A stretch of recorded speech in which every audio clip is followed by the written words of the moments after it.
नमस्कार, श्री स्वामी समर्थ. मी अश्विनी. स्वागत आहे तुमचं स्वामी माऊली चॅनलमध्ये. आजच्या व्हिडिओमध्ये आपण उतरंड देवघरामध्ये कुठे ठेवावी, उतरंड ही कोणत्या धातूची असावी, त्याचप्रमाणे उतरंडीमध्ये काय भरून ठेवावे याबद्दल संपूर्ण माहिती जाणून घेणार आहोत. तर व्हिडिओ स्किप न करता शेवटपर्यंत नक्की बघा. तर आपण उतरंड ही 5 कुंभाची सुद्धा घेऊ शकतो, त्याचप्रमाणे 7 कुंभाची सुद्धा उतरंड आपण घेऊ शकतो. म्हणजे जर आपण पंचधान्यासाठी घेत असू तर 5 कुंभाची घेऊ शकतो आणि सप्तधान्यासाठी घेत असू तर 7 कुंभाची उतरंड आपण घेऊ शकतो. ही घेतली तरी काही हरकत नाही. जिथे भांडी मिळतात किंवा पूजेचं साहित्य मिळतं अशा ठिकाणी आपल्याला उतरंड ही आपल्याला मिळून जाते. त्याचप्रमाणे आपण जर कुठे देवदर्शनासाठी गेलो तर तिथे सुद्धा आपल्याला उतरंड मिळते.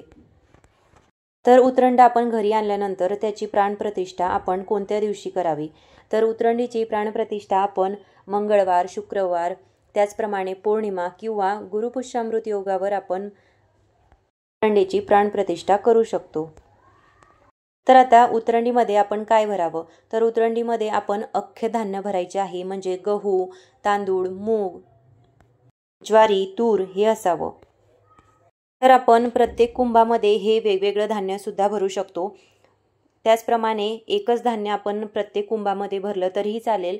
यासोबतच म्हणजे आपण एकच धान्य 5ही कुंभामध्ये भरू शकतो किंवा मग आपण खालच्या कुंभामध्ये गहू, त्याचप्रमाणे दुसऱ्या कुंभामध्ये तांदूळ, नंतर ज्वारी, तूर, मूग याप्रमाणे प्रत्येक कुंभात अशा प्रकारचे वेगवेगळे धान्य आपण भरू शकतो. हे आपली इच्छा आहे. त्याचप्रमाणे उतरंड ही आपण आपल्या घरामध्ये 2 सुद्धा ठेवू शकतो किंवा मग 1 सुद्धा ठेवू शकतो. तुमच्याकडे जर 5-5च्या 2 म्हणजे 5-5 कुंभाच्या 2 उतरंडी असतील तर तुम्ही देवघरामध्ये दोन्ही बाजूला 2 उतरंड ठेवू शकता. त्याचप्रमाणे जर 7 कुंभाच्या अशा 2 उतरंड असतील तर त्यासुद्धा तुम्ही देवघरामध्ये दोन्हीही ठेवू शकता किंवा मग 1 असेल तर आपण 1 सुद्धा ठेवू शकतो. ही आपली इच्छा आहे. आपल्या इच्छेनुसार आपण 1 किंवा 2 उतरंडी ह्या देवघरामध्ये ठेवू शकतो.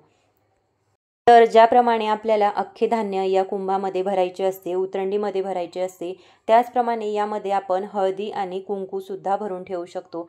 हळदी आणि कुंकू हे सौभाग्याचं लेणं असतं. त्यामुळे अखंड सौभाग्यासाठी सुद्धा आपण या प्रत्येक कुंभामध्ये हळदी आणि कुंकू हे भरून ठेवू शकतो. त्याचप्रमाणे आपण याच्यामध्ये साखर सुद्धा भरू शकतो. याऐवजी आपण माता लक्ष्मीला अतिशय प्रिय असणारे धने हे सुद्धा या प्रत्येक कुंभामध्ये आपण भरू शकतो. त्याचप्रमाणे आपण हे जे धान्य भरून ठेवतो तर आपल्याला त्या कुंभामध्ये हळदी कुंकू टाकायचे नसते. आपण जे आता एक कुंभ भरून घेतलेले आहे तर त्या प्रत्येक कुंभाला आपल्याला हळदी आणि कुंकू लावून घ्यायचं असते. तुम्ही इथे बघू शकता, मी प्रत्येक कुंभाला हळदी आणि कुंकू लावून घेतलेला आहे. धान्यामध्ये किंवा त्या कुंभामध्ये आपल्याला हळदी कुंकू टाकायचं नाही. त्यानंतर हे भरलेले जे कुंभ आहे, उतरंड आहे, ही आपल्याला आपल्या देवघरामध्ये ठेवायची आहे. तर आता हे जे भरलेलं आपण धान्य असतं तर या पौर्णिमेला जे आपण भरलेलं धान्य आहे तर ते येणाऱ्या पुढच्या पौर्णिमेला आपण बदलवायचं असतं. म्हणजे या पौर्णिमेला आपण उतरंड भरून ठेवलेली असते तर पुढच्या येणाऱ्या पौर्णिमेलाच आपण त्याच्यामधील धान्य हे बदलवायचं असतं.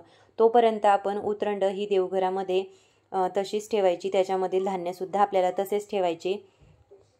रोजच्या रोज आपल्याला कुंभामधील धान्य बदलायची आवश्यकता नसते. फक्त प्रत्येक पौर्णिमेलाच आपण आपल्या उतरंडीमधील धान्य हे बदलायचे असते.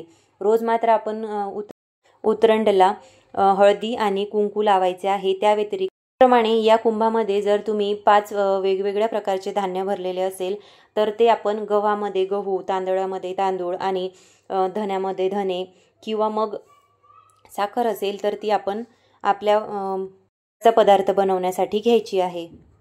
हे धान्य काढून घेतल्यानंतर पौर्णिमेला आपण हा कुंभ हे उतरंड स्वच्छ करून घ्यायची आहे, स्वच्छ पुसून घ्यायची आणि परत दुसऱ्यांदा याचप्रमाणे आपल्याला प्रत्येक कुंभ भरून घ्यायचा असतो आणि आपल्या देवघरामध्ये त्याची स्थापना करायची असते.